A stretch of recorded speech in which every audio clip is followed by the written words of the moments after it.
Later, here we go. Running with the devil. Yes, we are. Running. We'll be right back after this. Is that actual Starbucks that you're eating in there? No. Is it? No. Have you ever noticed the logo on Starbucks? I call it the porno mermaid. Yeah. Because they don't have, that's a two-tailed mermaid. Starbucks is really not in the coffee business, it's in the milk business. You know that? No, I don't. Is that what they charge for? Yeah. Most of it's with a lot That's of what half and half. It's in the milk business. It's just like McDonald's is not in the burger business. They're in the real estate business. Because when they give you a franchise, you got to pay the rent. And with that, they buy the property and they sell the burgers. But at the end of the day, they own all the properties. It's very clever how they the property made out of burgers. Yeah, no, because the burgers are in prime locations. The spots are in prime locations. Might as well be. You know what? That's a good subject to start. Twist the logo away from there. What was our original recording deal on records? Because most people don't really know what happens behind records. What's really a producer? What's really what's really a mix? What's really I know what they called it. They called it a Motown deal. Okay, go ahead, man. Which was, as you remember, I'll do it, and then you do it. Which was an 11-point deal. What do you mean by 11 points? That we didn't find out until much later.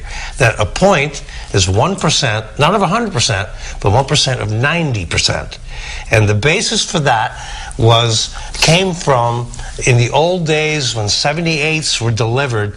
Upon delivery, approximately 10% of the product broke.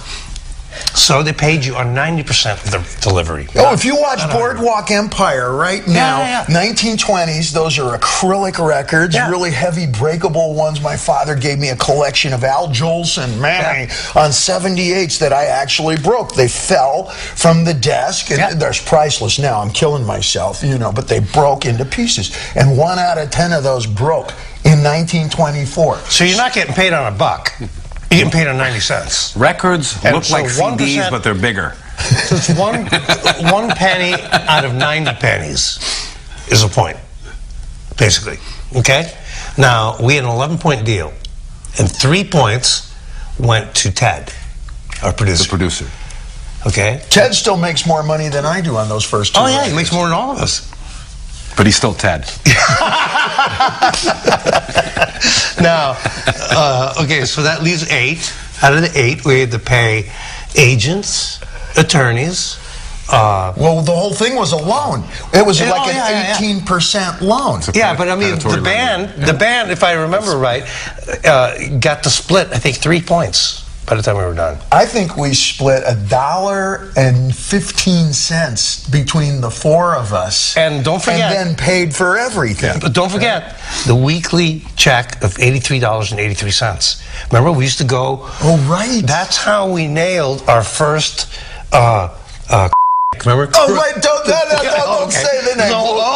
Sorry. We'll blank the name. Our first beep accountant. Because Dave and I went to City National Bank in the heart of financial district. What is it? Century City. Century City. And we walked in the way we dress. And, of course, everyone there wears suits and ties. So immediately we walk in with a check, and the woman looks at us and went, hold on, I better check the signature card here. Because, we're the, whatever. Because well, remember what we looked like, too, at the time. Compared to in the times. We're still upsetting, though, most people. Compared to the normal banking when we meant people to be upsetting. We don't mean to be upsetting now. That's maturity. With Ted now. Anyways, so the woman looks at us, and she goes, oh, excuse me, I'll be right back. And, you see her huddling with some other people looking at a signature card. And finally, Dave and I went, hey, excuse me, can we see that card? And lo and behold, besides the 4 band members' names on it, there was an attorney's name, there was our manager's name, and half a dozen other, the 3 Stooges, Darth Vader. Now, what a bunch of idiots. Yoda. Because they were ripping us off at a time when we were only making $83.83 a week. They should have waited. Oh, but here's the best part. Here's the best part. We were a combination of Mad Max, Road Warrior at the time. Remember, I was wearing the black leather chaps, and Al had the leather straps on the drums and stuff, remember? And the only place that we could find that was at the Pleasure Chest, the sex store that was famous on Santa Monica Boulevard. I believe it's still there, or Hollywood Boulevard. It was one or the other. Santa Monica down by, This is way back. Now today you get this every little kid imitating a Katy Perry and video is wearing a spiked thing. But back then the only place you could find it was in that store. And we went down to buy a pair of black leather chaps and some other stuff. Everybody's where you got the spiked collar and stuff like this. All the bondage stuff. And we go walking into the back, and guess who's standing there buying sex toys? We can't mention his name either, can we? That was the guy from the bank. and using our money. Yes. Do you think? What do you think he bought with my $80? That's the first gift I'll approve of. Have to ask his buddy. Ooh, that's going to hurt in the morning. And then it went from bad to worse. Yeah, we toured for a year, and they still owed $1 million or something like that. We owed $1 million. We went platinum. We toured for a year. We came back, and Warner Brothers. Can I mention that? Warner Brothers told us that we owed them $2 million. And on top of that, we owed him another record. And it was the end of the year. We had three weeks to deliver another record. So I went to Ted and I said, Ted, let me get something straight here. We sold 1 million records, we toured for a year, and we owe you guys $2 million. So if we had done 10 records and sold 10 million records, we would have owed you $20 million? Right? And he kind of looks at me and goes, Why are we doing this? And on top of that, it was a two record a year deal. That was like Beatle time, 1960s level stuff. So we had 3 weeks to record another record, and boom, we went straight out on tour again. Did we do it within 3 weeks? Yep. When did we have the second batch of material done? I remember it was written on the road, man. I remember we did like a 40-song demo that made it onto the internet in bits and pieces at this point. But did we write material on the road? Yeah. Well, I always did. And did we learn it in the studio, or did we actually practice it up before we went into Put it this way, Van Halen. I think we may have practiced it for about a week at your house. Yeah. But I remember, it's like, the first record took about a week to 7 days to do. The second record took about 3 weeks to do. Because that's all we had. We had to deliver that record before the year end. But why did records used to take so little time back then? And now, there has never been a single wasted moment. For example, it took us about 9 months, and against a whole lot of political adversity and a lot of nonsense, admittedly, to make this record here. But we didn't waste a single second going into the studio. We didn't waste a single second during the mix. We didn't waste any time on our own. How did we get... And most people, most of our colleagues as well, how did we go from, it took, well, first off, you played all the first record songs in the clubs, but from the second from 3 weeks to 9 months. But I was going to say, the second record, those songs were not, there were very few taken from the demo, from the original demo. They were all new songs. I remember it being extreme labor. I remember it being a lot of hard work compressed into a short period of time. I remember you weighed something like 126 pounds. Okay, I'll weigh 127 now. I think it's kind of like the difference between a play and a movie. You know, a play has the whole story. It has everything that you need to tell a story, and it's over from the time when it starts to when it ends. But the preparation for it, or that compared to a movie, which is the same as making a record, is a lot more involved because they can. You know, we can now take 2 days to listen to the kick drum, and that's what they do. That's what happens. It's a very different rhythm, the way records were made. Depending on when you were looking at, the 80s was a specific time, the 90s was a specific time, but the band always did its best when we were just allowed to walk in and play, you know, and record the band while they're playing. So it was like a snapshot of the time. I don't know if it's better. Well, I didn't say it was better. I'm just saying that was the difference in the process. Now that we have the possibility to go back and comp vocals, for example, and to listen to it sentence by sentence. Traffic is worse. Takes longer to get here. That is. Well, you're talking about the whole world has changed. Yeah. Okay. That's why everything takes longer. Okay. But what you're saying, sentence by sentence.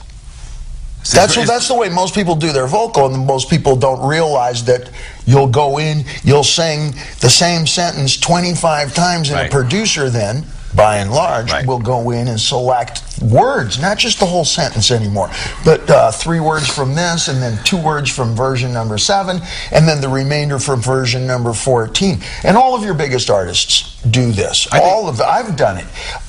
Does that make for the best of the best performance, or does that take away from the spontaneity? Because it was spontaneous all 14 times you sang it.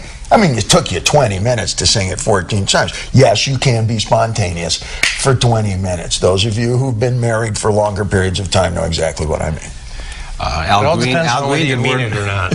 Al Green did word for word. Well, that's what I mean. Spontaneous is that you mean it. It's not spontaneous. Right, exactly. Fabricated. Yeah. And you're just trying to. You got to mean something. it. That is all spontaneous. Yeah. Well, after 20 minutes, I don't mean anything. Right.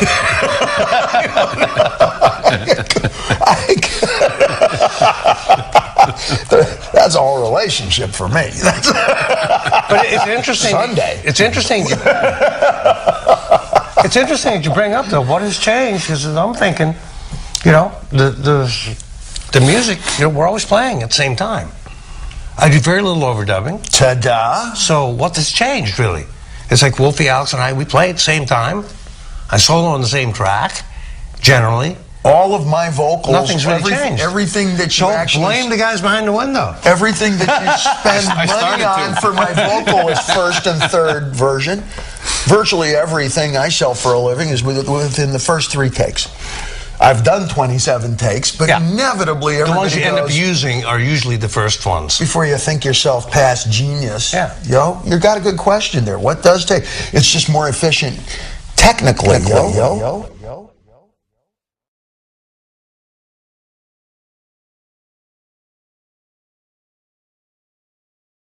That a point is 1%, not of 100%, but 1% of 90%. And the basis for that came from, in the old days when 78s were delivered, upon delivery, approximately 10% of the product broke.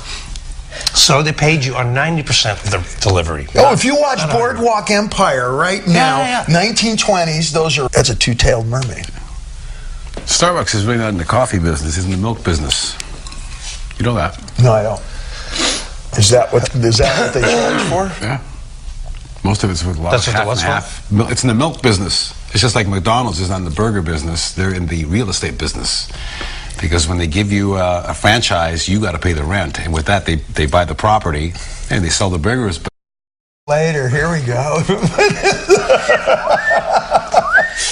Running with the devil. Yes, we are. We'll be right back after this.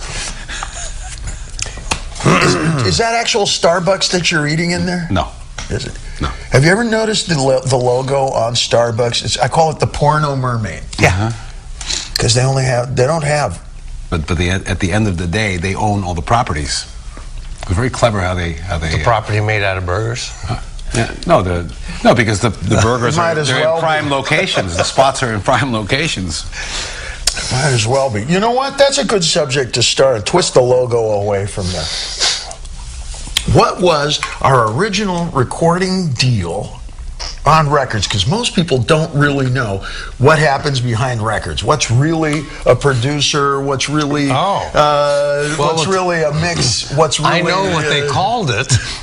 They called it a Motown deal. Okay, go ahead, man. Which was, as you remember, I'll do it, and then you do it. Which was an 11-point deal. What do you mean by 11 points? That we didn't find out until much later.